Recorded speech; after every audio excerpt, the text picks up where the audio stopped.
श्रीशैलेशदयापात्रं दीपक्त्यादिगुणार्णवं यतीन्द्रप्रवणं वन्दे रम्यजामातरं मुनिं रम्यजामातृयोगीन्द्रपादरेखामयं सदा तदा यत्तात्मसत्तादिं रामानुजमुनिं भजे।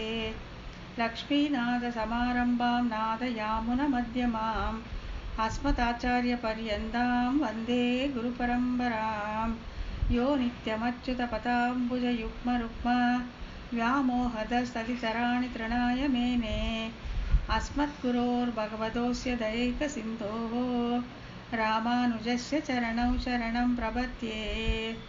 माता पिता युवतयस्तनयादिविभूतिः सर्वं यदेव नियमेन मतन्वयानाम् आत्यस्नः कुलपतेर्वकुलाभिरामं श्रीमत्ततङ्घ्रियुगलं प्रणमामि मूर्ध्ना। भूतं सहश्च महदाह्रियभट्टनाद श्रीभक्तिसारकुलशेखरयोगिवाहान् भक्ताङ्घ्रिरेणुपरकालयतीन्द्रमिश्रान् श्रीमत्पराङ्कुशमुनिं प्रणतोऽस्मि नित्यम्। श्रीमद्यतीन्द्रवरयोगिपदाब्जभृङ्गं श्रीवानशैलमुनिवर्यदयैकपात्रं विख्यातवेदशिखरोभयतत्त्वबोधं रामानुजं कलिजितं मुनिमाश्रयामः। பணவாள் அரவணை பள்ளி பயில்பவர் கெவ்வுயிரும் குணபோகம் என்று குறுகை கதிபன் உரைத்ததுய்ய உணர் பாவினுட்பொருள் ஒன்றுமறியா உலகறிய மணவாளன் மாறன் மனமுரைத்தான் வன்முடும்பை வந்தே. நாயனார் திருவடிகளே சரணம். எல்லாருக்கும் வணக்கம். இப்போ நம்ம சுருக்கமாக பார்த்தா காருணிகனான சர்வேஸ்வரனுடைய அவன் கொடுத்த அந்த விவேகத்தாலே நல்லதெது தீயதெது அப்படின்னு விவேகித்து அறிந்து கொள்ளலாம் அப்படிங்கிற வரைக்கும் நம்ம பார்த்துட்டே வந்தோம் இல்லைங்களா. இந்த காருணிகரான சர்வேஸ்வரன் கொடுத்த அந்த அறிவினால விவேகம் கிடைத்தது. அதாவது இந்த அறியாமை என்னும் இருளில் மூழ்கி கிடந்த இந்த சேதனனுக்கு, இந்த மனிதனுக்கு விவேகம் என்னும் அறிவு கிடைத்தது. அந்த விவேகத்தினுடைய பலன் என்ன அப்படின்ட்டு நம்மாழ்வாருடைய பாசரங்களை வச்சு பார்த்தோம். விவேக பலம் வீடு, விவேக பலம் பற்று அப்படின்னு பார்த்தோம். வீடு அப்படிங்கிறது விடு அப்படிங்கிறத நீட்டித்தல்னு பார்த்து எதை விடணும்னா எல்லாவற்றையும் விடணும்னு அந்த பாசரத்தையும் பார்த்தோம். பற்றுன்னு எதை பற்றணும்னா இந்த ஐஸ்வர்யத்தில் ஒரு வெறுப்பு வந்த உடனே ஆத்மா தன்னைத்தானே அனுபவிப்பதாகிய அந்த கைவல்யத்தில் கால் தாழாமல் எம்பெருமானை அனுபவித்து அவனுக்கு கைங்கரியம் செய்யக்கூடிய அந்த பரம மோட்சத்திற்கு சென்று விடுங்கள் எப்படிங்கிறது அதே தான் விவேகத்தினுடைய பலனாக கூறப்பட்டது. சரி, இப்படி இந்த விவேகத்தினால தெரிஞ்ச பலனில் என்னென்னா எதை விடணும் எதை பிடிக்கணுங்கிறது தெரியும்ட்டு தியாஜ உபாதேயங்கள் சுகதுக்கங்கள் அப்படின்னு பார்த்தோம். அதாவது சுகமாக இருக்கிறது தான் எல்லாருக்குமே பிடிக்கும், துக்கமாக இருக்கிறது பிடிக்கவே பிடிக்காது அப்படின்னு சொல்லி சுகமாகவே இருக்கணும் அப்படிங்கிறது எல்லாரோட விருப்பம்னு பார்த்தோம்.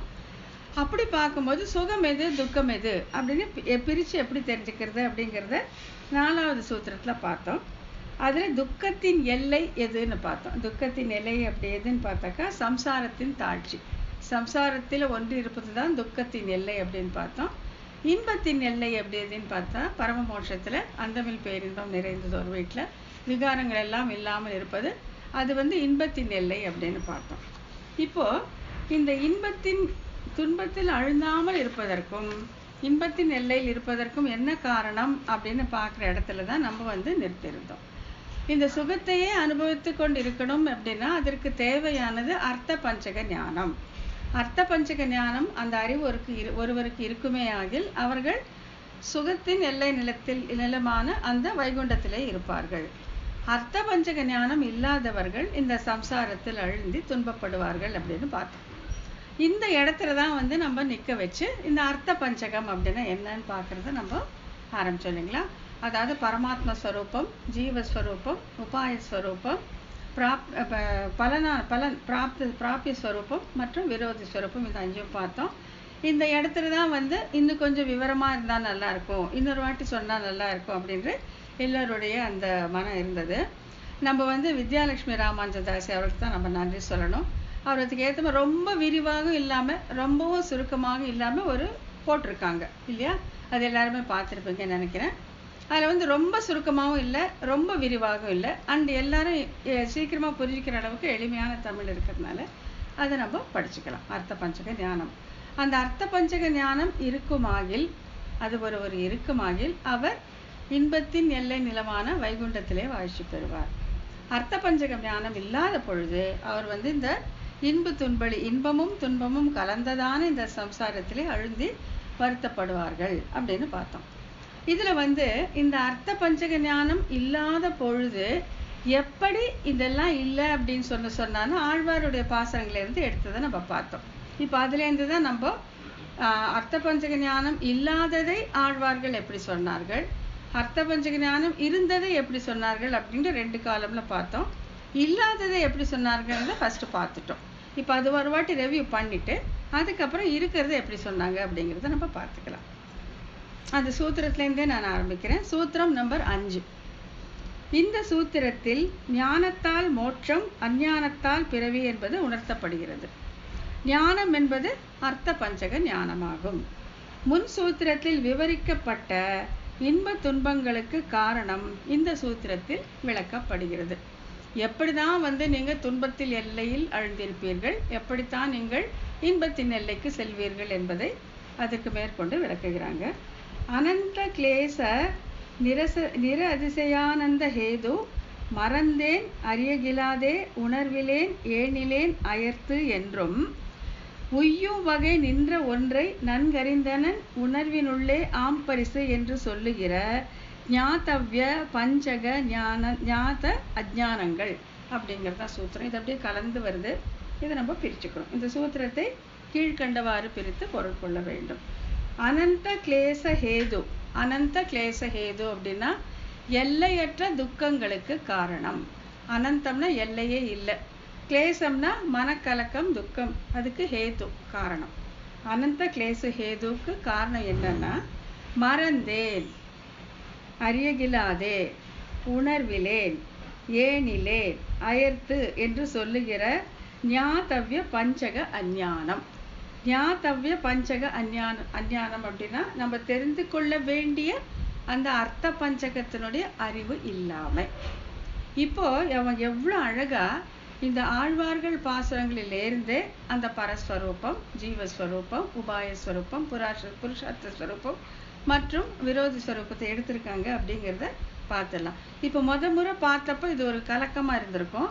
இப்போ எல்லாருக்குமே ஓரளவுக்கு அந்த அர்த்த பஞ்சக ஞானம் என்ன அப்படிங்கிறது தெரிஞ்சிருக்கிறதுனால இப்போ வந்து இது ஃபாலோ பண்ணுறது கொஞ்சம் சுலபமாக இருக்கும். இப்போது ஞாத்தவ்யம் அப்படின்னா அறிய வேண்டியவை. ஞாத்தவ்யம்னா அறிய வேண்டியவை என்னதான் நம்ம தெரிஞ்சுக்கணும் அப்படின்னா பஞ்சகம் அப்படின்னா 5. ஞாத்தவ்ய பஞ்சகம்னா 5 விஷயம், ஐம்பொருள் அறிவு, அர்த்த பஞ்சக ஞானம்.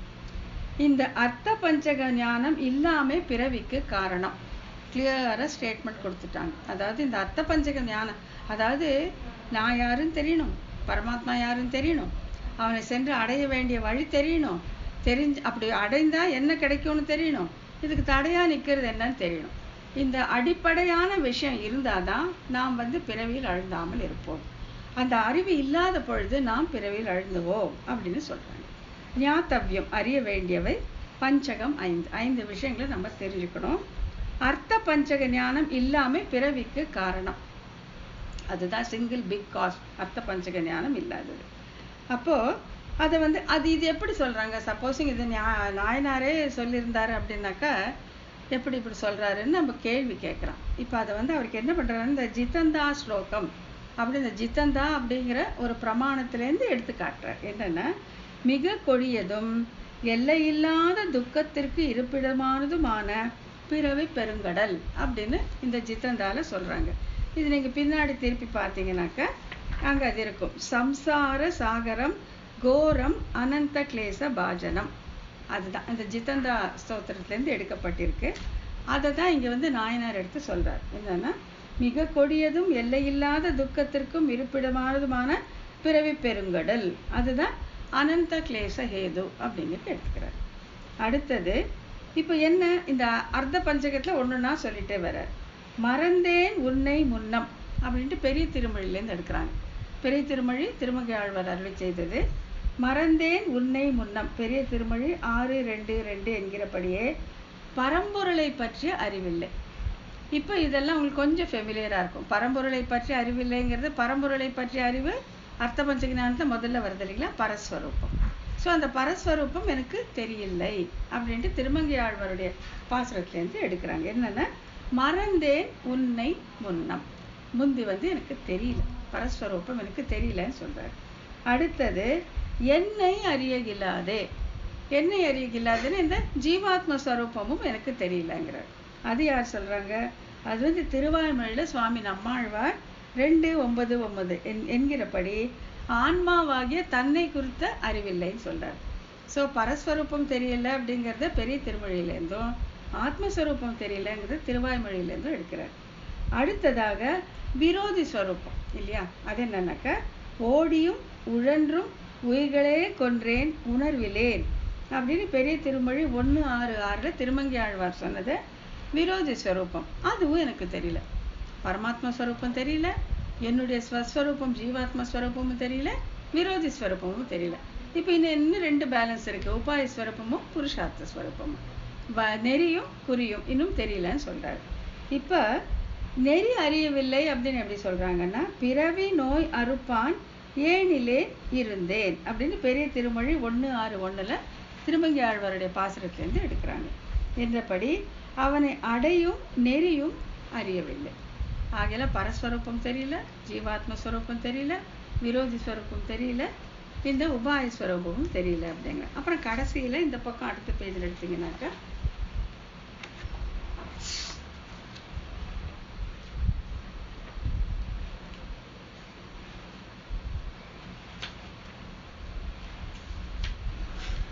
ஆழி அம்கை அம்மானை ஏத்தாது அயர்த்து அப்படின்ட்டு பெரிய திருவந்தாதி. பெரிய திருவந்தாதி அதர்வண வேத சாரமாக சுவாமி நம்மாழ்வார் அருள் செய்த திவ்ய பிரபந்தம். அதில் 82வது பாசுரத்தில் இப்படி சொல்கிறார். எப்படி? ஆழி அம்கை அம்மானை ஏத்தாது அயர்த்து. ஆழி அம்கை அம்மான்னா யார்? பெருமாள். அவனை ஏத்தாது, அவனை வணங்காது, அவனுக்கு கைங்கரியம் செய்யாது நான் என்னுடைய வாழ்நாளை வீணாக அடித்தேன் அப்படின்ட்டு அந்த பலனை பற்றியும் எனக்கு தெரியும், பிராப்தம் அந்த உபேயத்தை பற்றியும் எனக்கு தெரியவில்லை அப்படின்னு சொல்கிறாங்க. என்கிறபடி பேற்றினை அறியாத அறிவின்மையாகவும் ஞாதவ பஞ்சக அஞ்ஞானம், அதாவது அறியத்தக்க ஐம்பொருள்களின் ஞானம் இல்லாமையே பிறவிக்கு காரணம். இப்போ ஜிஷ்டா பார்த்தாக்கா என்ன, அந்த அர்த்த பஞ்சகம் தெரிஞ்சிருக்கணும். அதில் பரஸ்வரூபம், ஜீவஸ்வரூபம், உபாயஸ்வரூபம், பிராபியம் மற்றும் விரோதி ஸ்வரூபம், இந்த 5 பற்றி தெரியல அப்படின்னு சொல்கிறத இதை நாயனார் என்ன பண்ணியிருக்காருனாக்கா ஒவ்வொரு பாசுரத்திலேருந்து எடுத்திருக்கார், ரொம்ப அழகாக எடுத்து சொல்லியிருக்கார். இப்போது அதே ஆகட்டும், இப்போ அர்த்த பஞ்சக ஞானம் இருந்துச்சு அப்படின்னா அப்போ பிறவி கிடையாது. அப்போ என்ன ஆகும்னாக்கா நம்ம மோட்சத்திலே இருப்போம் அப்படின்ட்டு இந்த சூத்திரத்தில் அடுத்த பகுதி இந்த பக்கம் காலம்ல என்னன்னா, நிரதிசைய ஆனந்த ஹேது. நிரதிசைய ஆனந்த ஹேதுன்னு எல்லையில்லாத இன்பத்திற்கு காரணம். நிரதிசை இது வரைக்கும் நம்ம அப்படி அதிசயமான ஆனந்தத்திற்கு, அந்த சந்தோஷத்திற்கு ஹேது காரணம் என்னன்னா, உய்யும் வகை நின்ற ஒன்றை நன்கு அறிந்தனன், உணர்வினுள்ளே ஆம் பரிசு என்று சொல்லுகிற ஞாதவ்ய பஞ்சக ஞானம். இதெல்லாம் சொல்லிட்டு இதெல்லாம் இந்த இதில் 5 இருந்துச்சு, இதுலேயும் 5 இருக்கு. இதை தெரிஞ்சிட்டாக்கா எல்லையற்ற இன்பத்திலே நாம் இருப்போம் அப்படின்னு சொல்கிறாங்க. இப்போ இந்த அனந்த கிளேச பாதனம் ஜிதந்தாலேருந்து எடுத்தாங்க இல்லையா. இங்கே இந்த நிரதிசய சுகஹேது எங்கேருந்து எடுத்திருக்காங்க அப்படின்னு சொன்னாக்கா விஷ்ணு புராணத்திலேருந்து எடுத்திருக்காங்க. எப்படின்னாக்கா, பிரமன் முதலானோர்களுடைய உலகங்களின் இன்பங்களையும் தள்ளத்தக்கதான மேன்மையையும் உடைய ஆனந்தமே வடிவான சுகம் ஒன்றையே வடிவாக உடையது அப்படின்னு பகவானை அனுபவிப்பது அப்படிப்பட்டதுன்ட்டு விஷ்ணு புராணத்திலேன்னு சொல்கிறாங்க. ஸோ இப்போ அர்த்த பஞ்சக ஞானம் இல்லாதவங்க இந்த எல்லையற்ற துன்பத்தில் அழுந்துவார்கள் என்பதை காட்ட ஜித்தந்தாலேருந்து எடுத்திருக்காங்க. அர்த்த பஞ்ச ஞானம் உள்ளவர்கள் எல்லையில்லாத சுகத்தை அனுபவிப்பார்கள் அப்படிங்கிறத விஷ்ணு புராணத்திலேருந்து எடுத்திருக்காங்க. அது பின்னால் அந்த இது எடுத்து நீங்கள் பார்த்தீங்கன்னாக்கா, நிரஸ்த அதிசய ஆக்லாத சுகபாவைக லக்ஷணா அப்படின்ட்டு ஸ்ரீ விஷ்ணு புராணத்திலேருந்து எடுத்திருக்காங்க. புரியுதுங்களா? ஸோ அந்த பிரமாணங்கள் வந்து ஒன்று வந்து இந்த பக்கத்துக்கு ஜித்தந்தா ஸ்லோகத்துலேருந்து, இந்த பக்கத்துக்கு விஷ்ணு புராணத்துலேருந்து. துன்பத்தை, சம்சாரத்தின் துன்பத்தை காட்டுவதற்கு ஜித்தந்தாலேருந்து எடுத்திருக்காங்க. இந்த எம்பெருமானை கூடி அனுபவிக்கக்கூடிய அந்த ஆனந்தத்தை காட்டுவதற்கு விஷ்ணு புராணத்துலேருந்து எடுத்திருக்காங்க. இப்போ அடுத்தது, இப்போ இந்த பக்கம் வந்து பகவத் ஸ்வரூபம் தெரியல, ஆத்மஸ்வரூபம் தெரியல, உபாய ஸ்வரூபம் தெரியலன்னு சொன்ன மாதிரி, இந்த பக்கம் நான் எல்லாம் தெரிஞ்சுட்டேன் அப்படின்னு இந்த அர்த்த பஞ்சக ஞானம் வந்ததை ஆழ்வார்களுடைய பாசுரங்கள்லேருந்து எடுக்கிறாங்க. ஒன்றுன்னா பார்க்கலாம். இந்த அந்தமில் இன்பத்திற்கு காரணம், எல்லையற்ற இன்பத்திற்கு காரணம் என்னன்னா, நின்னை நெஞ்சில் உய்யும் வகை உணர்ந்தேன் அப்படின்ட்டு பெரிய திருமொழியிலேருந்து என்கிறபடி பரம்பொருள் விஷமான ஞானம், பரஸ்வரூபம் தெரிஞ்சிருச்சு. திருமங்கை ஆழ்வாருடைய பெரிய திருமொழியிலேருந்து எடுக்கிறாங்க. என்ன, நின்னை நெஞ்சில் உய்யும் வகை உணர்ந்தேன், உன்னை பற்றி நான் தெரிஞ்சுட்டேன்ப்பா, பரமாத்ம ஸ்வரூபம் எனக்கு தெரிஞ்சிடுச்சு அப்படிங்கிறார். அடுத்தது நின்ற ஒன்றை உணர்ந்தேன் அப்படின்ட்டு திருவாய்மொழி 8:8-4 ஆன்மாவாகிய தன்னை உணரும் ஞானமும் ஆத்மஸ்வரூபமும் தெரிஞ்சிருச்சு. இங்கே இந்த நின்ற ஒன்றை உணர்ந்தேன் மட்டும் கொஞ்சம் விவரமாக சொல்லிடுறேன். ஆத்மஸ்வரூபம் இங்கே வந்து ரொம்ப விளக்கமாக என்ன சொல்கிறாங்கன்னாக்கா, ஆத்மஸ்வரூபத்தை நம்மாழ்வார் எவ்வாறு உணர்ந்து கொண்டார். நின்ற ஒன்றை உணர்ந்தேன் அப்படின்னு சொல்லும்போது, சரி நான் ஆத்மா அப்படின்னு தெரிஞ்சிட்டாருன்னா அப்படி இல்லவே இல்லை. நான் அந்த எம்பெருமானுக்கு சரீரமாக இருப்பதை, அவனுக்கு உடலாக இருப்பதை நான் தெரிந்து கொண்டேன் அப்படின்னு சொல்றாரு. இப்போ எப்படின்னாக்கா, இப்போ முன்னாடி கூட வீடு உடையானிடைன்னு சொன்னோம் இல்லை, வீடு உடையானிடைன்னு, அதாவது உன்னை தன்னுடைய வீடாக வைத்திருப்பவர், ஜீவாத்மாவை தன்னுடைய வீடாக இருப்பிடமாக வைத்திருப்பவர். ஸோ இங்கே என்ன சொல்றாருன்னாக்கா, நான் அவனுக்கு உடலாக இருந்தேன், அவன் எனக்கு உயிராக இருந்தான், அப்படி என் ஆத்மஸ்வரூபத்தை நான் உணர்ந்து கொண்டேன் அப்படின்னு சொல்றாரு. இதுக்கு என்னென்ன ஒரு வார்த்தை இருக்கு, அப்ருதக் சித்தி அப்படின்ட்டு. அப்ருதக் சித்தினா பிரிக்க முடியாத ஒரு உறவு. இதை சொல்லணும்னா மலரும் மணமும் போல, மணியும் ஒளியும் போலன்னு சொல்லலாம். இப்போ மலருங்கிறது வேற, மணம்ங்கிறது வேற, ஆனாலும் தனித்தனியாக இருந்தாலும் பிரிக்க முடியாத அளவுக்கு ஒற்றுமையாக இருக்கும். அதே மாதிரி மணியும் அதனை ஒளியும் போல, அதே மாதிரி சரீரமாக இருக்கக்கூடிய ஆத்மாவும் சரீரியாக இருக்கக்கூடிய எம்பெருமானும் பிரிக்க முடியாத அளவுக்கு அப்ருதக் சித்தி அப்படின்னு சொல்றாங்க. ஆகையால இப்போ நம்மாழ்வார் நான் அதை தெரிஞ்சுட்டேன் அப்படிங்கிறார். என்னோட ஆத்மஸ்வரூபத்தை நான் உணரும் போது எப்படி உணர்ந்தேன் அப்படின்னா, எம்பெருமானுக்கு சரீரமாக நான் இருப்பதை நான் தெரிந்து கொண்டேன், பிரிக்க முடியாத உறவாக நான் இருப்பதை நான் தெரிந்து கொண்டேன் அப்படின்ட்டு ஆத்மஸ்வரூபத்தை அவ்வாறு நாம் உணர்ந்து கொள்ள வேண்டும்.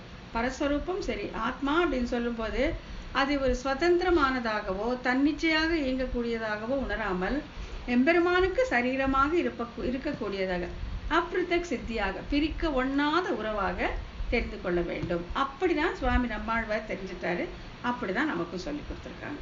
ஆகையால பரஸ்வரூபம் ஜீவஸ்வரூபம். அடுத்த அகற்ற நீ வைத்த மாய வல் ஐம்புலன்களாமவை நன்கு அறிந்தன. அதாவது என்னன்னா, இதுதான் விரோதி ஸ்வரூபம்.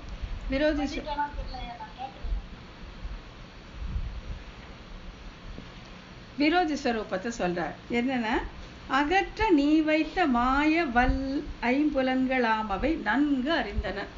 இப்ப பெருமாள் கிட்டேருந்து நம்மளை பிரிக்கக்கூடியது எதுன்னு பார்த்தா இந்த ஐம்புலன்கள், நம்மளுடைய புலன்கள், இந்த 5 சென்சஸ் இருக்குங்களா, அதுதான் வந்து கண் ஒரு வழியா போகும், காது ஒரு வழியா போகும். அந்த மாதிரி போனதுனால இவைதான் வந்து நம்மளை இந்த பிரகிருத்தியாலான இந்த உலகத்திலே ஈடுபடுத்தி எம்பெருமானிடமிருந்து நம்மை பிரிப்பதற்கு முயலும்.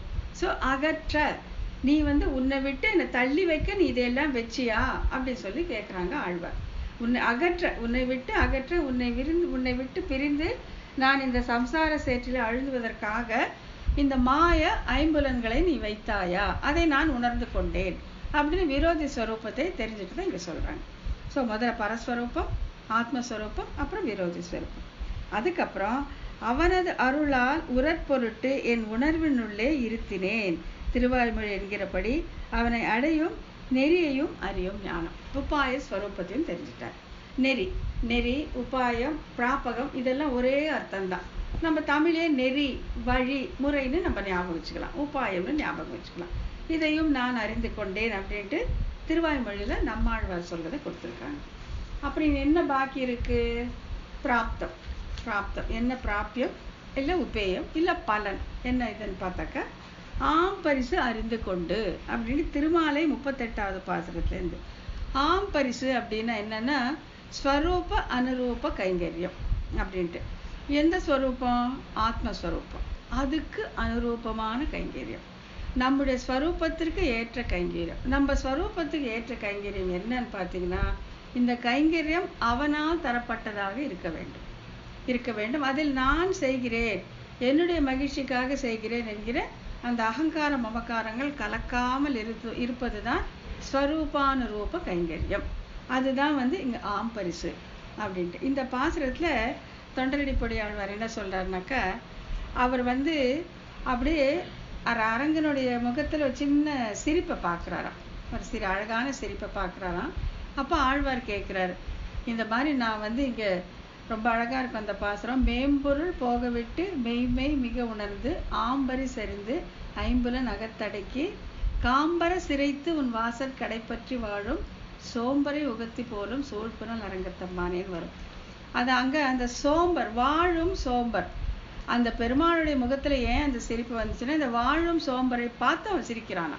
இந்த வாழும் சோம்பர் யார் அப்படின்னு பார்த்தீங்களா, உபாய உபேயம் அவனே என்று அறுதி இட்டிருப்பவர்கள் வாழும் சோம்பர். தாண்ட சோம்பர்களில் வாழும் சோம்பர், அதாவது உபாயத்தையும் நீதான் விட்டாங்க. சரி, உபாயத்தை பிடிச்சு உன்னையே உபாயமாக பிடிச்சு வந்தப்புறம் உபேயம் என்னுடைய விருப்பம் போலேயோ நான் பண்ணது போலேயோன்னு இல்லை, அதுவும் உன்னருளாலேயே கிடைக்கணும்ன்ட்டு உபாய உபேயமாக அவனையே அறுதிட்டு வாழும் சோம்பராக அவனுடைய வாசலை பிடிச்சிட்டு நிற்கிறாங்க பார்த்தீங்களா. அவங்கள பார்த்து சிரிக்கிறாராம் ரங்கநாதன். அந்த முகத்தில் சிரிப்பு வர்றதுக்கு காரணம் இந்த வாழும் சோம்பரை பார்த்து அவன் சிரிக்கிறான் அப்படின்னு சொல்கிறாங்க. ஸோ ஆம் பரிசு அப்படிங்கிறது அதுதான் பலன். அவனுடைய அருளாலேயே நமக்கு கிடைக்கக்கூடிய அந்த கைங்கரியம் அதுதான் ஆம் பரிசு என்கிறபடி பேற்றினை அறியும் ஞானமும் ஆகிய இவை ஞாதவ்ய பஞ்சக ஞானம், அதாவது அறியத்தக்க ஐம்பொருள்களை அறியும் ஞானம். இந்த ஞானமே மோட்சத்திற்கு காரணம்.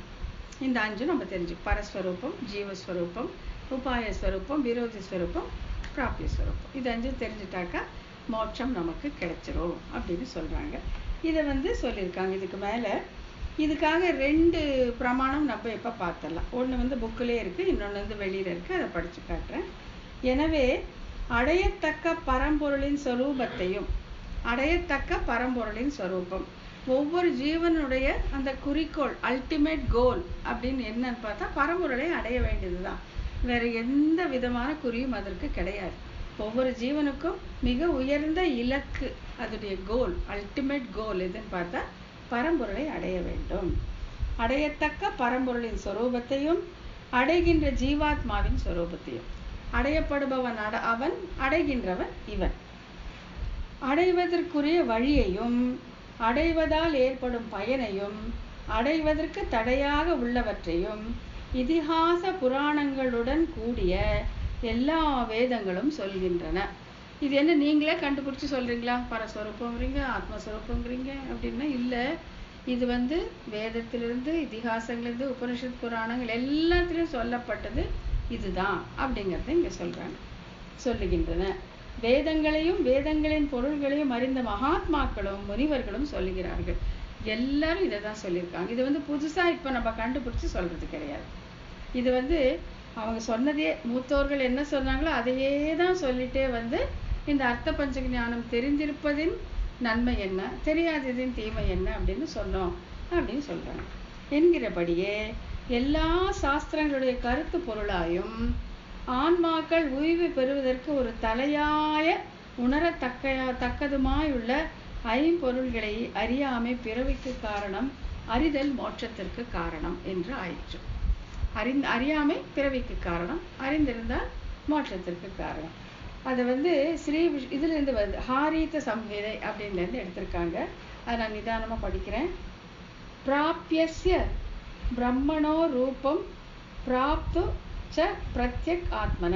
இந்த முதல் லைனில் பிரம்மத்துடைய ஸ்வரூபம், அதாவது பரம்பொருளின் ஸ்வரூபத்தையும் ஜீவாத்ம ஸ்வரூபத்தையும் சொல்கிறாங்க. அடுத்தது பிராப்தி உபாயம் பலம் பிராப்தே ததா பிராப்தி விரோதிச்ச. இதில் என்ன சொல்கிறாங்க? உபாயம், பலம், விரோதி ஸ்வரூபம் இதில் சொல்லிட்டாங்க. வதந்தி சகலா வேதா சேதி இதிகாச புராணகா. இது வந்து எல்லாத்திலும் சகல வேதங்களிலும் இதிகாச புராணங்களிலும் சொல்லப்பட்டிருக்கிறது. முனையக ச மகாத்மனோ வேத வேதார்த்த வேதின. எல்லா முனிவர்களும் மகாத்மாக்களும் இதைத்தான் சொன்னார்கள் அப்படின்ட்டு இந்த ஹாரிதா சம்ஹிதையிலேருந்து இதுக்காக ஆன இது எடுத்திருக்காங்க. இது வந்து இன்னொன்று ரொம்ப முக்கியமான ஒன்று இருக்குது. இது வந்து திருவாய்மொழிக்கு தனியே அருளி செய்த பராசர பட்டர். பராசர பட்டரை பற்றி நம்ம குரு பரம்பரையில் பார்த்தோம் இல்லையா. அவர் வந்து கூரத்தாழ்வானுடைய திருக்குமாரர், மிகப்பெரிய ஞானின்னு பார்த்தா அவர் வந்து திருவாய்மொழிக்கு தனியன் அருளி இருக்கார்.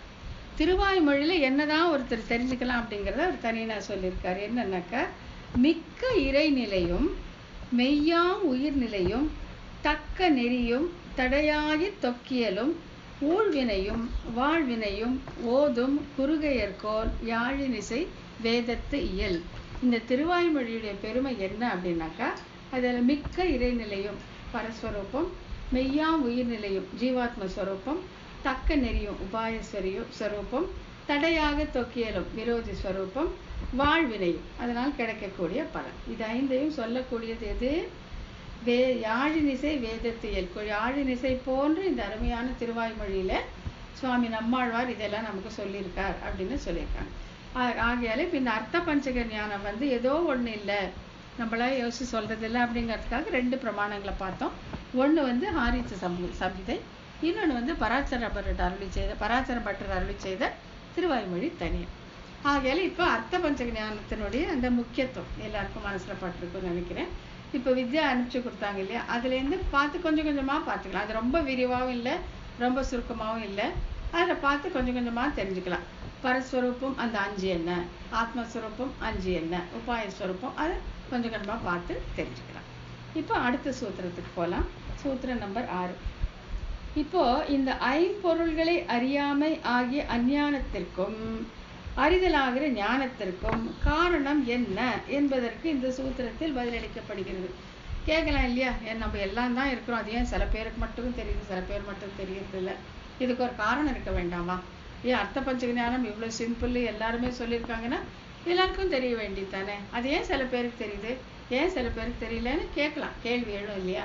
அதுக்கு என்ன காரணம் அப்படிங்கிறத இந்த சூத்திரத்தை சொல்றாங்க. என்னன்னா, இவற்றிற்கு காரணம் 2ல் 1னில் ஒன்றுகை அப்படிங்கிறாங்க. இதற்கு காரணம் 2ல் 1னில் ஒன்றுகைகள் அப்படிங்கிறாங்க.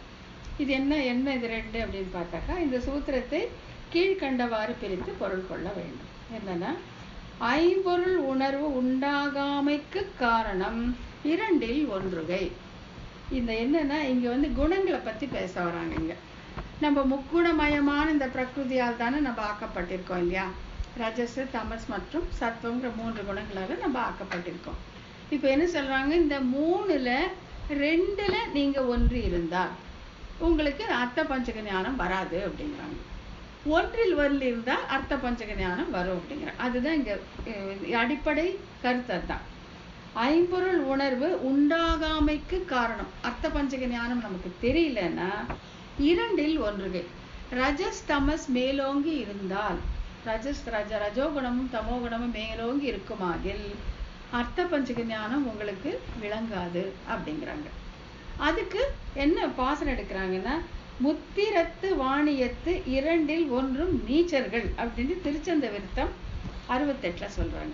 முத்திரத்து வாணியம் அப்படின்னாக்கா, இந்த 3 குணங்களுக்கு ஆட்பட்டுத்தானே நம்மளுடைய வாழ்க்கை நடக்கிறது இல்லையா. இந்த 3 குணங்கள் சத்துவம், ரஜஸ், தமஸ், இந்த 3 குணங்களுக்கு ஆட்பட்டு ஐம்புலன்களால் செலுத்தப்பட்டு அகங்காரம் அமங்களால் தூண்டப்பட்டு தான் நம்ம வாழ்க்கையே நடக்குது. அதனால இது வந்து ஒரு வாணியம், ஒரு ட்ரேடு, ஒரு பிசினஸ் சொல்றாங்க. இந்த முத்திரத்து வாணியத்து 2ல் 1ம் நீச்சர்கள். இந்த 3 குணத்தால தான் நம்ம எல்லாருமே செலுத்தப்படுறோம், இல்லைன்ட்டு இல்லை.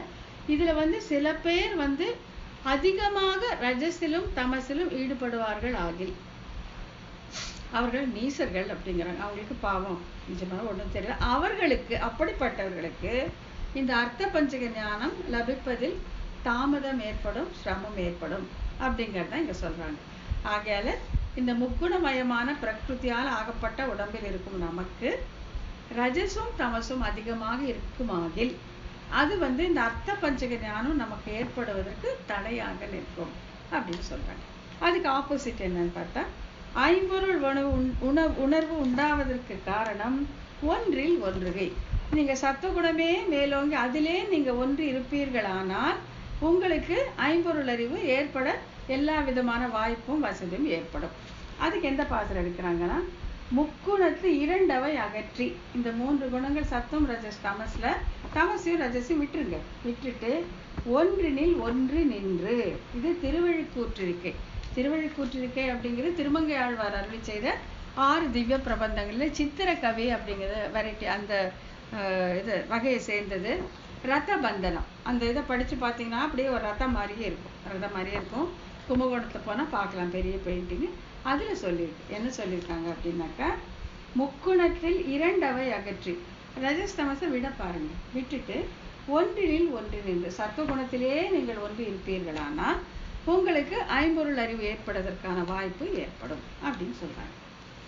என்கிறபடியே ராஜச தாமச குணங்கள் மிகுந்து அவற்றில் ஊன்றி இருத்தல் அர்த்த பஞ்சக ஞானத்தை அறியாமைக்கு காரணம். இக்குணங்கள் அந்நியதா ஞானத்திற்கும் விபரீத ஞானத்திற்கும் காரணமாக அமையும். இது அர்த்த பஞ்சக வரதை மட்டும் தடை செய்யாது. இது இந்த ரஜஸ்தமசு விபரீத ஞானமும் அந்நியதா ஞானமும் வருவதற்கு ஏற்பாடு செய்யும் அப்படிங்கிறாங்க. அந்நியதா ஞானம் அப்படின்னா என்னன்னா, பொருளின் தன்மையை மாறுபட உணர்தல். அதாவது இறைவனாகிய திருமாலுக்கு அடிமையான இவ்வுயிரை, ஆத்மாவை மற்ற தேவர்களுக்கும் அடிமையாக உணர்தல். இந்த அர்த்த பஞ்சக ஞானத்துக்கு சரியா கொண்டாடுறாங்க. இதை அந்நியதா ஞானம்னா என்னன்னா, பொருளின் தன்மையை மாறுபட உணர்தல். அது பொது. ஒரு பொருளின் தன்மையை நீங்க மாறுபட உணர்வது அந்நியதா ஞானம். இங்க என்னன்னாக்க, இறைவனாகிய திருமாலுக்கு அடிமையான இவ்வாத்மாவை மற்ற தேவர்களுக்கு அடிமையாக நினைப்பது அந்நியதா ஞானம். இது எந்த குணத்தால் ஏற்படும்? ரஜஸ்தமசால ஏற்படும். இது ஏற்பட்டால் என்ன ஆகும்? அர்த்த பஞ்சக ஞானம் லபிக்காது.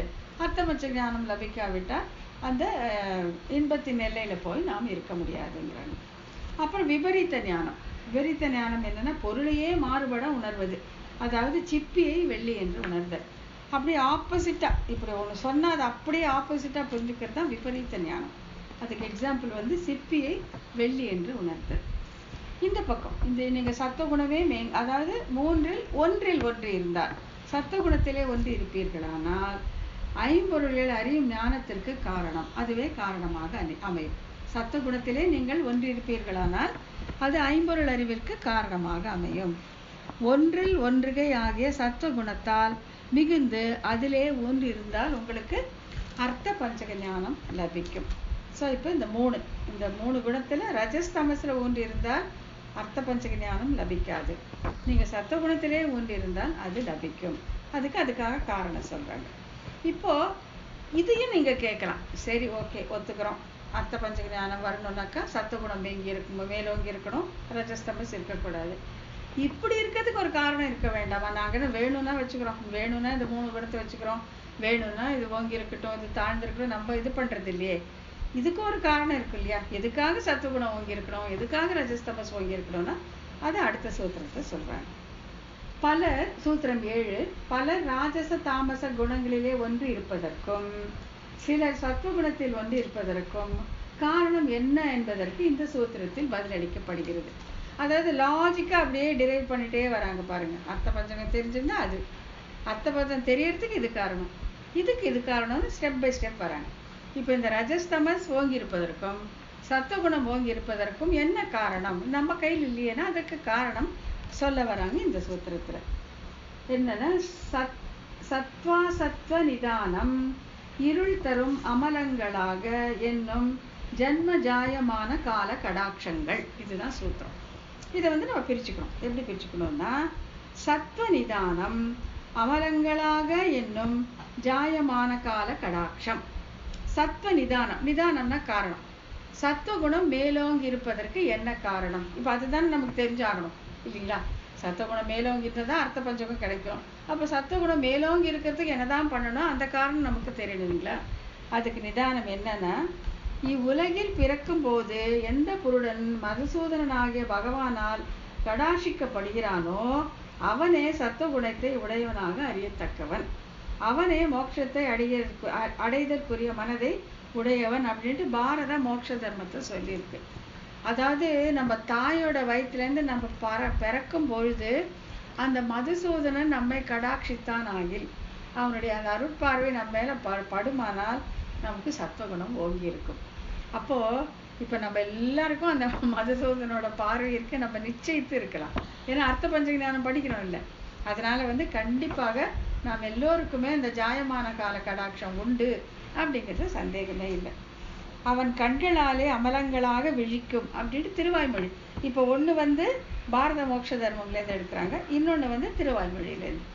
அவன் கண்களாலே அமலங்களாக விழிக்கும், அந்த குற்றமற்ற அவனுடைய அந்த அழகான கண்களாலே நம்மை பார்க்கிறான், அமலங்களாக விழிக்கும் என்றபடி பகவானுடைய தூய்மை செய்யும் திருவருட்பார்வையை அவன் பிறக்கும் போதே பெற்றிருத்தல் வேண்டும். நம்ம தாயார் கர்ப்பத்திலேருந்து நம்ம பிறக்கும் போதே அவன் அப்படி நம்மளை பார்த்துருந்தா நமக்கு சத்துவகுணம் ஓங்கி இருக்கும். சத்துவகுணம் ஓங்கி இருந்தால் நமக்கு அர்த்த பஞ்ச ஞானம் லபிக்கும் அப்படின்னு சொல்றாங்க.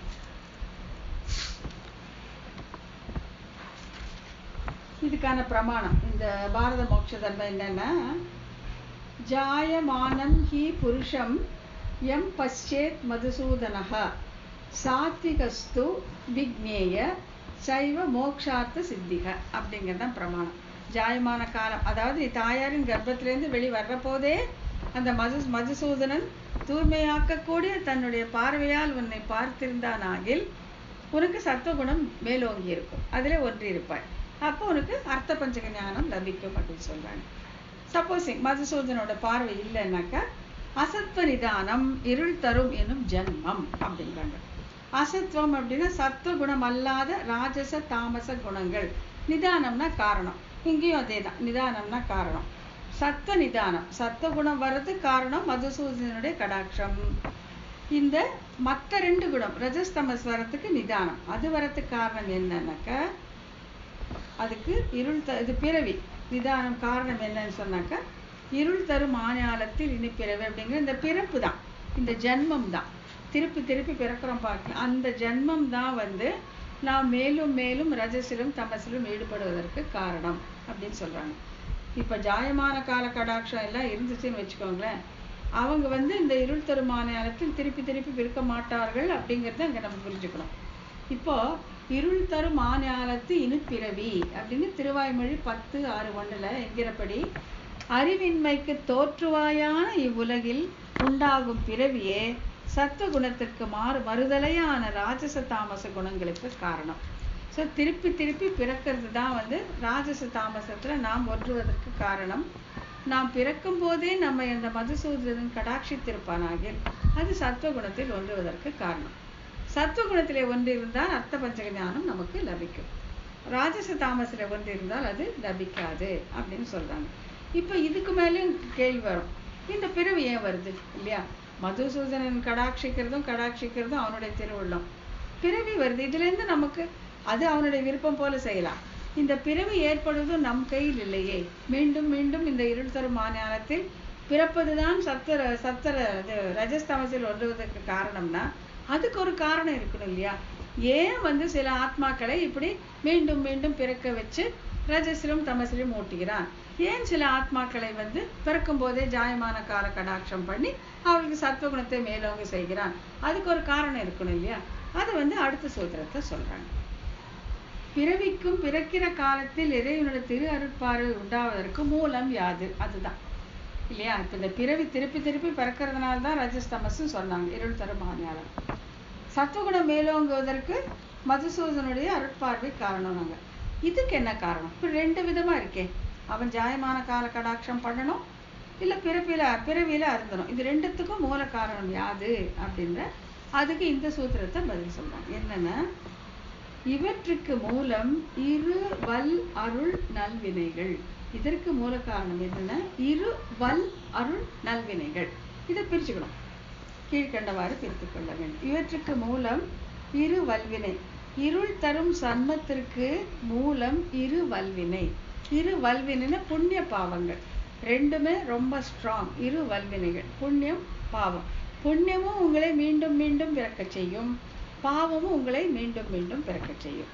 ஆகையால இந்த இருள் தரும் மாநிலத்துல பிறந்து ரஜஸ் தமஸ் நமக்கு அதிகமாகிறதுக்கு காரணம் என்னன்னா இரு வல்வினைகள், நம்மளுடைய புண்ணிய பாவங்கள் சார்ந்த இரு வல்வினை. திருவாய்மொழி என்கிறபடி ஆத்மாவை விட்டு பிரிக்க ஒண்ணாதபடி பொருந்து கிடக்கிற மிக்க வலிமை வாய்ந்த நல்வினை தீவினைகள்.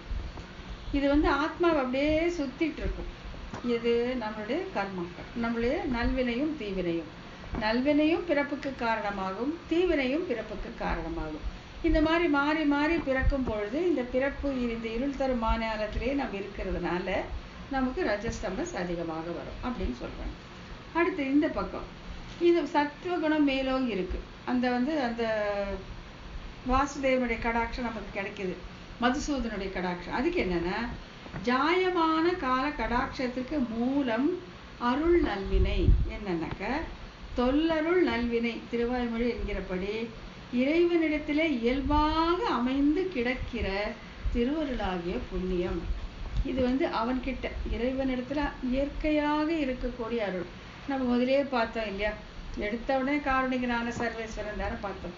அருளினால் தானே, அவனுடைய அருளால் தானே அவன் நமக்கு அந்த விவேகத்தை தந்து அருள்கிறான்னு பார்க்கிறோம். அதனால அதுதான் இதுக்கு காரணம். எதுக்கு காரணம் அப்படின்னா சத்துவகுணம். அவன் ஜாயமான கால கடாட்சம் பண்றதுக்கு அவனுடைய இந்த தொல்லருளே, பழமையான அவனுடைய அருளே காரணம். தெரியுதுங்களா? இப்ப நீங்க கேட்கலாம், ஏன் இந்த தொல்லருளை அவன் சில பேருக்கு கொடுக்குறான், இல்லை சில பேருக்கு புண்ணிய பாவ வசத்துல ஏன் கொடுக்குறாங்கிற கேள்வி வரும் இல்லையா? அதுக்கு அடுத்த இதுல பதில் சொல்றாங்க. இந்த இரு வல்வினைகளுக்கும் இறைவனுடைய திருவருளுக்கும் அடியாது. இந்த கேள்வி தன்னால மனசுல வரும் இல்லைங்களா? ஏன் சில பேர் விட்டுட்டு நீ புண்ணிய பிரகாரம் போ, பாவ பிரகாரம் போ அப்படின்னு ஜென்மத்துல விட்டு, இருள் தரும் மாநிலத்துல விட்டு, ரஜஸ்தர ஜாஸ்தியாக விட்டு, அர்த்த பஞ்ச ஞானம் இல்லாம பண்றது ஏன்? உன்னுடைய இயல்பான அந்த தொன்மையான திருவருளை சில பேர் மேல காட்டி அந்த ஜாயமான கால கடாட்சம் பண்றது ஏன் அப்படின்னு கொஸ்டின் வரும் இல்லைங்களா? அதுக்கு பதில் அடுத்த சூத்திரத்துல என்னன்னா, இரு வல்வினைகளுக்கும் இறைவனுடைய திருவருளுக்கும் அடியாது என்னும் வினாவிற்கு இந்த சூத்திரத்தில் பதில் அளிக்கப்படுகிறது.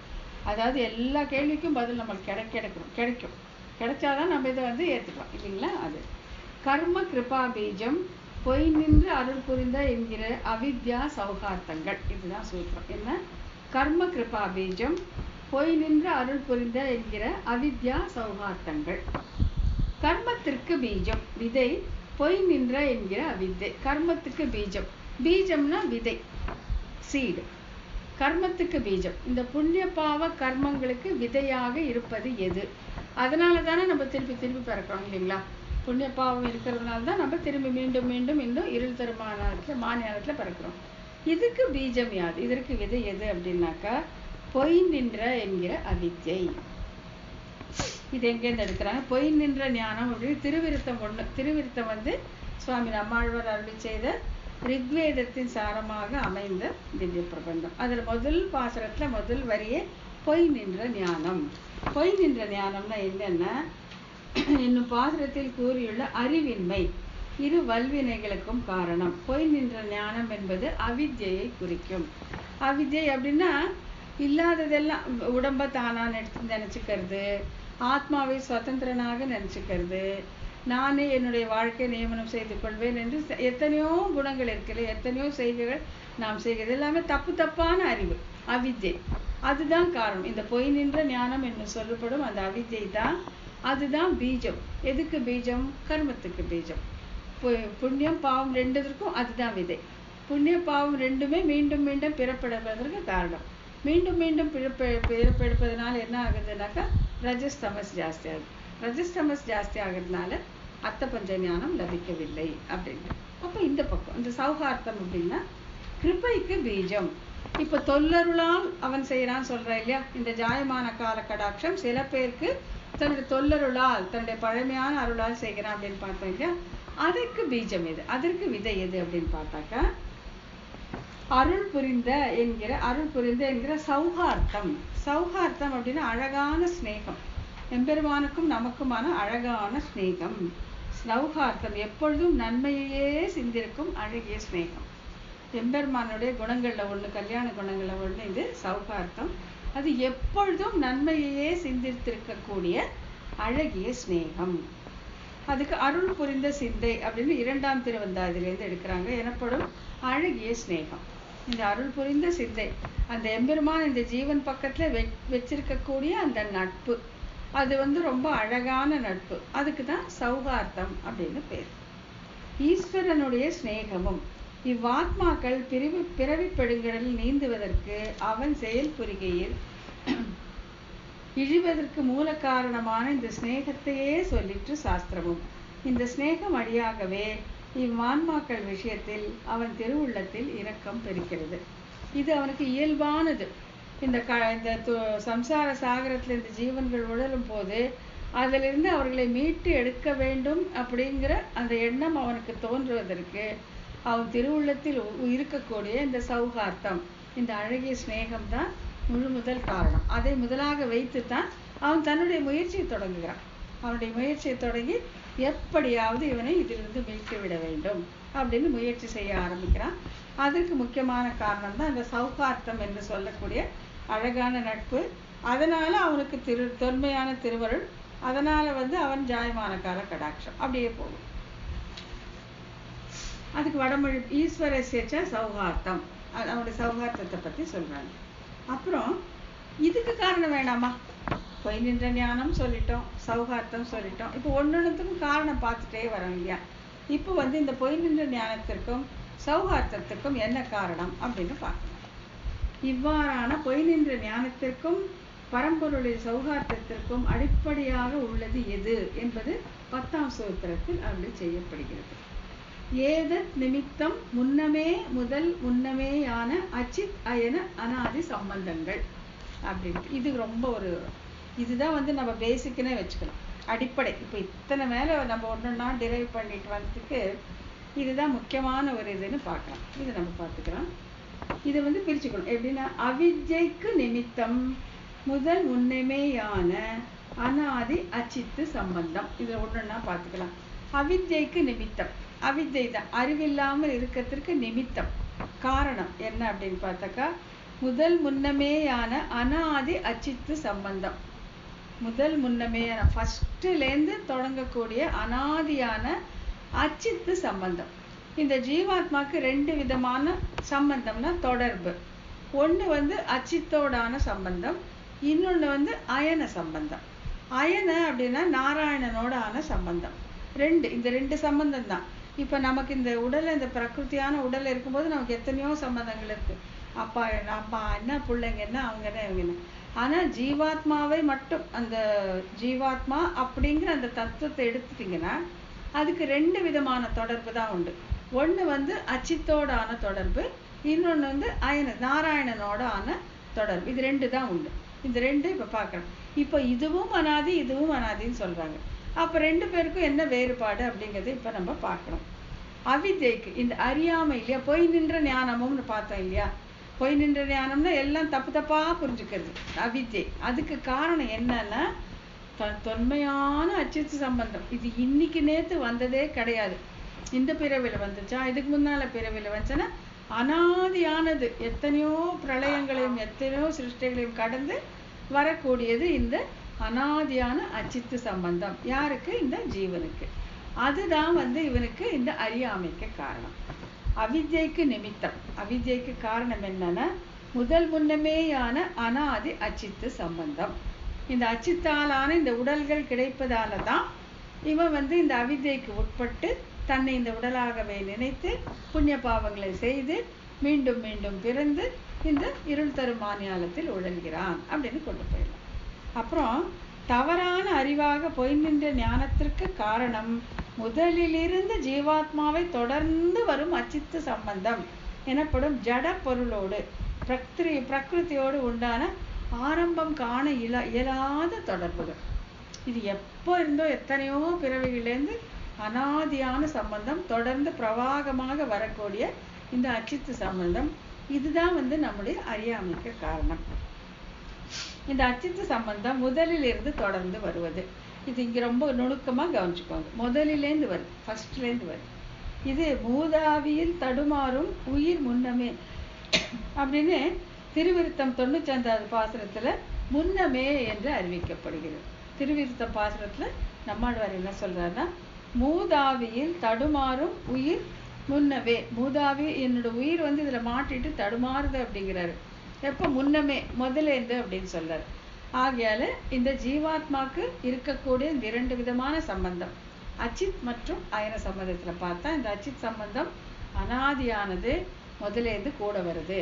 அதுவே தான் வந்து இந்த பொய் நின்ற ஞானத்திற்கு காரணம். அதனால்தான் இருள் தருமா ஞானத்தில் பிறவி அப்படின்னு பார்த்தோம்.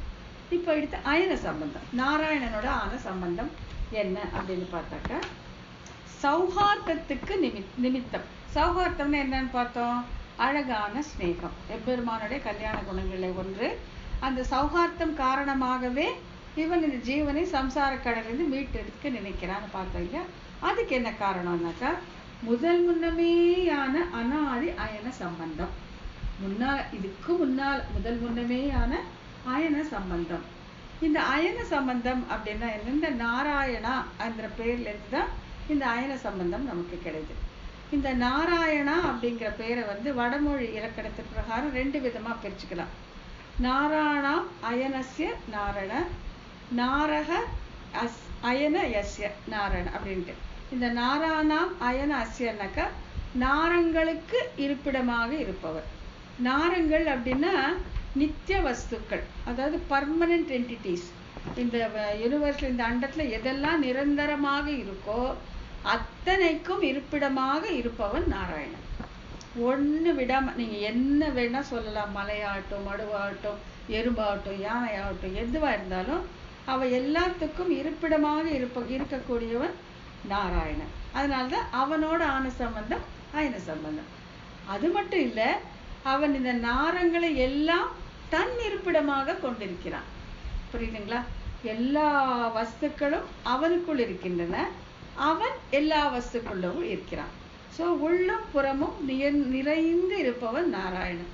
அந்தர் பகிஷ்ட தத் சர்வம் வியாபிய ஸ்திதி நாராயணன். எல்லா இடத்துலயும் இருக்கிறதுனால விட்டு பிரிக்க முடியாத உறவு. ஆகையால அவனுக்கு அந்த சௌகார்த்தம் இயல்பாகவே இருக்கும்.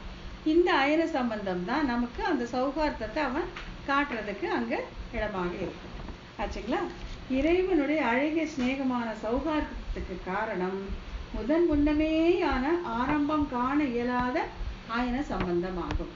இவன் வெளியிலயும் இருக்கான், வெளியும் இருக்கான், எங்கேயும் விட்டுட்டு போறது? நம்மளும் விட்டுட்டு போக முடியாது, அவனும் விட்டுட்டு போக முடியாது. இப்படிப்பட்ட இந்த அயன சம்பந்தம் தான் அவனுடைய இந்த தொல்லருள் ஆகிய இந்த சௌகார்த்தத்திற்கு காரணம். இங்கே அயன என்பதால் சர்வேஸ்வரனான நாராயணனுடையான தொடர்பு சொல்லப்படுகிறது. நாராயணனோட நம்ம நீ வேண்டாம் போன்னு சொன்னாலும் விட்டுட்டு போக முடியாது, அவனும் போக முடியாது, நம்மளும் போக முடியாது, இருந்தே ஆகணும். இததான் வந்து நம்ம திருமழிசை ஆழ்வார் ரொம்ப அழகா சொல்றாரு. அது 2 லைன் மட்டும். நான் உன்னை என்று இலேன் கண்டாய், நான் உன்னை என்று இலேன் கண்டாய், நீ இல்லாம நான் இல்லை. நாரணனே, நீ என்ன என்று இல்லை, நீயும் நான் இல்லாம நீயும் இல்லை, நீ இல்லாம நான் இல்லை. 2 பேரும் எப்போ ஒன்னாகவே தான் இருப்போம். பிரிக்க முடியாத உறவு, ஒழிக்க ஒழியாத உறவா இருக்கிறதுனால அந்த அயன சம்பந்தம். அதனால அவனுக்கு சௌகார்த்தம். அந்த சௌகார்த்தம் இருந்தா அதுக்கு மேல ஒன்னொன்னா வந்து ஜாயமான காலக்கடாட்சம் எல்லாம் ஒன்னொன்னா வந்து. இந்த அயன சம்பந்தம் அச்சித்தோடு உண்டான தொடர்பை காட்டிலும் தொன்மையானது. இப்ப அச்சித்தோட சம்பந்தம் என்ன சொன்னோம்? பழமையானதுன்னு சொன்னோம் இல்ல, ஆரம்பம் காண இயலாதது, அனாதியானதுன்னு சொன்னோம். ஆனா நாராயண சம்பந்தம் அதை விட பழசு. இது 100 இயர்ஸ்னாங்க, அது 1000 இயர்ஸ் அந்த மாதிரி. இதுக்கும் முன்னாது அச்சித்து சம்பந்தம் எங்கேயும் நடுவுல வந்துட்டான். அனாதின்னு சொன்னாலும் ஏதோ இடத்துல ஆரம்பிச்சது. அது ஏன் வந்து இதை விட மூத்ததுன்னு சொல்றதுக்கு காரணம் பின்னால சொல்லுவாங்க. இப்போ அச்சித்து சம்பந்தம் வந்து ஜீவாத்மாக்கு அனாதியானது, ஆரம்பம் காண இயலாதது. அதனிலும் தொன்மையானது அயன சம்பந்தம். எம்பெருமான் ஸ்ரீமன் நாராயணனோட ஆன சம்பந்தம் இந்த அச்சித்து சம்பந்தத்தை காட்டிலும் முன்பட்டது அப்படின்னு சொல்றாங்க. அதுக்கு எந்த பாசுரம் சொல்றாங்க? அடியேன் அடைந்தேன் முதல் முன்னமே அப்படின்னு திருவாய்மொழியில நம்மாழ்வார் சொல்றார் என்பதில் முன்னமே என்று தெளிவுபடப்பட்டுள்ளது. இந்த பக்கம் பார்த்தீங்கன்னாக்க மூதாவியில் தடுமாறும் உயிர் முன்னமே சொன்னாங்களா? இந்த பக்கமும் அடியேன் அடைந்தேன் முதல் முன்னமே. இங்க முன்னமே, இங்க முதல் முன்னமே. சோ முதலேந்து வரக்கூடியது இந்த அச்சித்து சம்பந்தம். ஆனா அதற்கும் உட்பட்டது இந்த அயன சம்பந்தம். அந்த அயன சம்பந்தம் இருப்பதாலே அந்த விட்டு பிரிக்க முடியாத உறவு ஆகையாலே அவனின்றி நாம் இல்லை, நாமின்றி அவன் இல்லைங்கிற அந்த இது இருக்கிறதுனால அந்த சௌஹார்த்தம் அப்படிங்கிற தொல்லருள் அவனுக்கு இயல்பாகவே உண்டு. அதை வைத்து அவன் இந்த ஜீவனை சம்சாரத்திலிருந்து மீட்டெடுக்கிறான் அப்படின்னு பார்த்துட்டான். இப்போ இதுவரைக்கும் இருக்கிறதோடைய ஒரு சம்மம் மட்டும் பார்க்கலாம். இதுவரை கண்ட சூத்திரங்களில் திரண்ட பொருளை கீழ்கண்டவாறு புரிந்து கொள்ளலாம். அனாதியான ஜட பொருளான பிரகிருதியுடன் தொடர்பு. ஸோ இப்படி போறாங்க. பொய் நின்ற ஞானம் என்னும் தவறான அறிவு. இந்த அறிவால் சேர்க்கப்படும் நல்வினை தீவினைகள், இவற்றில் அடியாக ஏற்படும் பிறவிகள், இப்பிறவிகளால் ஏற்படும் ரஜஸ்தமச ஆகிய குணங்களின் மிகுதி, ஐம்பொருள் உணர்வு அற்றுப்போவது, இந்த ஞானம் இல்லாததால் பிறவி என்னும் பெரும் சூழலில் சிக்கி தவிப்பது, அறிவின்மையாலே இவ்வுலகங்கள் உழல்கின்றன என்பது பிரமாணம். இப்போ இதை நம்ம இப்படி கீழேந்து கூட போகலாம். அதாவது துன்பத்தில் அழுந்துவது. துன்பத்தில் அழுந்ததுக்கு காரணம் என்னன்னா ஐம்பொருள் உணர்வு அற்றுப்போகுது. கீழேந்து போங்க. ஐம்பொருள் உணர்வு அற்றுப்போவது தான் துன்பத்தில் அழுந்துவதற்கு காரணம். ஐம்பொருள் உணர்வு ஏன் அற்று போகுதுன்னா பிறவி ரஜஸ்தமஸ் ஆகிய குணங்கள் மேலோங்கி இருக்குது. ரஜஸ்தமஸ் ஏன் மேலோங்கி இருக்குதுன்னா மீண்டும் மீண்டும் பிறப்பதால் இருத்தருமான நேரத்தில் மீண்டும் மீண்டும் பிறப்பு ஏன் ஏற்படுதுன்னா நல்வினை தீவனைகளால். நல்வினை தீவனைகள் ஏன் ஏற்படுதுன்னா பொய் நின்ற ஞானம் என்கிற தவறான அறிவினால். இந்த அறிவு ஏன் ஏற்படுதுன்னா அனாதியான ஜடப்பொருளோடு ஏற்படும் உறவினால். அதே இந்த பக்கம் வந்தீங்கன்னாக்கா மிக தொன்மையான ஆரம்பம் காண இயலாத நாராயண சம்பந்தம் அது இருந்தாக்கா என்னன்னா பகவானுடைய ஸ்நேகம், சௌகார்த்தம் என்ற அழகான ஸ்நேகம். இதனால் ஏற்படும் அவனுடைய திருவருள் அஜாயமான கால கடாட்சம், திருவருள் காரணமாக ஏற்படும் விசேஷ கடாட்சம், சத்துவகுணத்தின் மிகுதி, ஐம்பொருள் உணர்வு ஏற்படுதல், ஞானத்தால் மோட்சம் என்பதால் பிறவிக்கடல் வற்றி மோட்சமாகிய இன்பத்தை அடையலாம். இது இங்கே கீழேருந்து ட்ரேஸ் பண்ணிங்கன்னா அதே மாதிரி கிடைச்சிடும். ஆகையால இப்போ என்னன்னா மெயினாக நம்ம தெரிஞ்சிக்க வேண்டியது ஜீவாத்மாக்கு அயன சம்பந்தம் உண்டு, அச்சித்த சம்பந்தம் உண்டு. இதுலேருந்து இந்த அச்சித்த சம்பந்தம் தொன்மையானது, அயன சம்பந்தமும் அதை விட தொன்மையானது. இதனாலே அந்த சௌகார்த்தம் அந்த ஸ்நேகத்தினால அவன் நம்மை கடாட்சிக்கிறான். இதனால பிறவி என்னும் கடல் வற்றி நம்ம இந்த மோட்சத்திற்கு போகலாம் அப்படிங்கிறத இது மீண்டும் மீண்டும் இது எல்லாமே இது வெறும் புஸ்தகம் புக்கில் யாரும் எழுதியிருக்காங்கிறது நாயனார் எழுதி வச்சிருக்காருங்கிறது கிடையாதுங்க. இதுதான் உண்மை, இதுதான் சத்தியம். இதனாலதான் ஒவ்வொரு பிறவியும் ஒவ்வொரு ஜீவனும் மோட்சத்தை அடைவதற்கான வழிதான். இதை எளிமையா நமக்கு காமிச்சு கொடுத்துருக்காங்க. அதாவது பிரமாணபூர்வமாக இது ஒருத்தருடைய கருத்து இல்லை, ஒருத்தருடைய கருத்தோ ஒரு கூட்டத்தாருடைய கருத்தோ இல்லை. பிரமாணபூர்வமாக இது எல்லா சான்றுகளை வைத்தே காமிச்சு கொடுத்துருக்காங்க. இது வரைக்கும் மீண்டும் மீண்டும் பார்த்துக்கோங்க. இதுல வடமொழி பிரமாணங்கள் அஞ்ஞானா சம்சார அறிவின்மை, இந்த அறிவின்மை அந்த அவித்யை காரணம் தான் சம்சாரத்தில் அழுத்தம். ஞானான் மோட்சம், ஞானம் எந்த ஞானம்? ஐம்பொருள் ஞானம் இருந்தால் நமக்கு மோட்சம் அப்படின்னு சொல்லிட்டு ஐம்பொருள் ஞானம் வரத்துக்கு என்ன காரணம், அந்த குணங்கள் வரத்துக்கு என்ன காரணம், அது ஒன்றுனா சொல்லி சொல்லி சொல்லி கடைசியில் அந்த எம்பெருமானுடைய அந்த நாராயணனுடைய சம்பந்தத்தை நாம் புரிந்து கொண்டால் அவன் அந்த சௌகார்த்த மிகுதியால் அந்த அழகான ஸ்நேகத்தால் நம்ம இதிலிருந்து மீட்டு எடுப்பதற்கு அவன் கண்டிப்பாக அவனுடைய கருணையால் அதை செய்து விடுவான் அப்படிங்கிறத இங்கே சொல்றாங்க. இது வரைக்கும் இன்னைக்கு வச்சுக்கலாம் நினைக்கிறேன். டைம் என்ன?